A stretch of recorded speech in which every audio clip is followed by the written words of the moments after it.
Hey guys, it's Kyle Thompson here with eXp Realty, bringing you another monthly market update, and this week we're going to be focusing on townhomes. Let's jump right into it.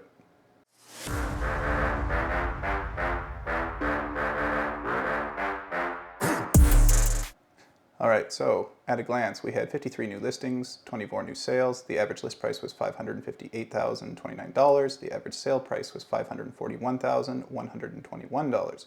The average sale price to list ratio was 96.59. Average days on market was 45.83. And we ended the month with an inventory of 123 units. So let's take a look at what that does to the market conditions. I like to use both the monthly supply of inventory method as well as the sales to new listing ratio, as I find using both measures gives a more complete picture of what's going on in the market.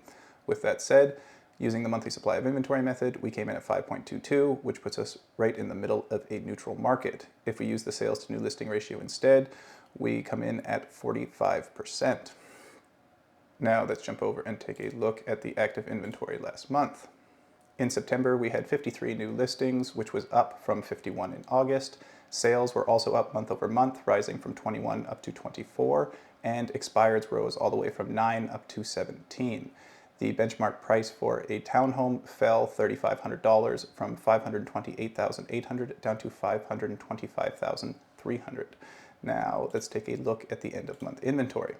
Last month, we ended the month with an inventory of 123 units, which is about 37% above the 10-year average of 90.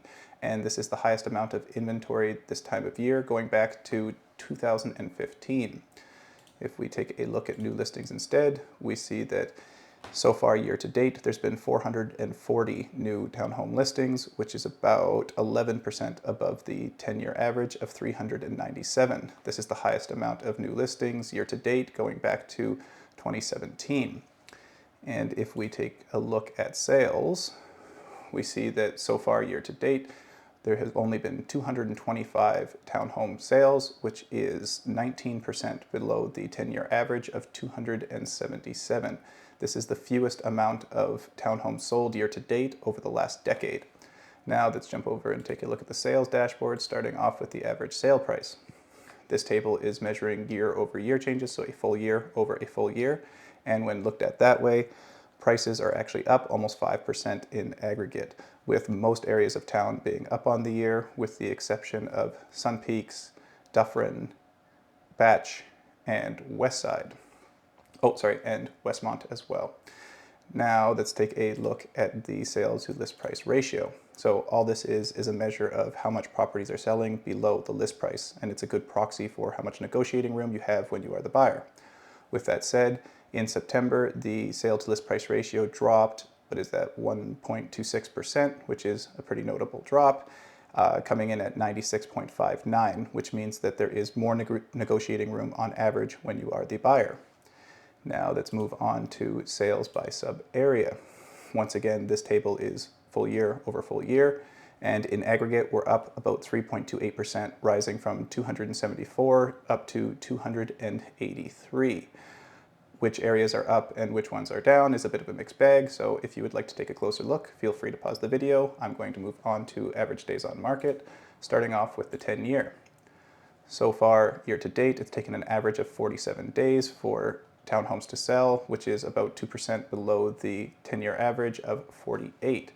If we jump over and take a look at the trailing 12 months, we see that last month it took an average of 46 days for properties to sell, which is about 4% below the trailing 12-month average of 48. Now, let's finish off by taking a look at it by sub-area.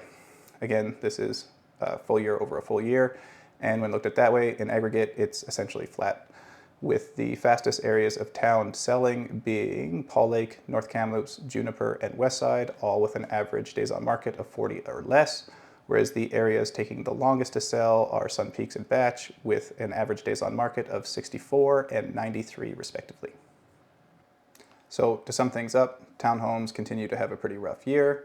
Inventory's been building, which is inching this segment of the market towards a buyer's market. Despite that, days on market have been holding in fairly well, considering the circumstances.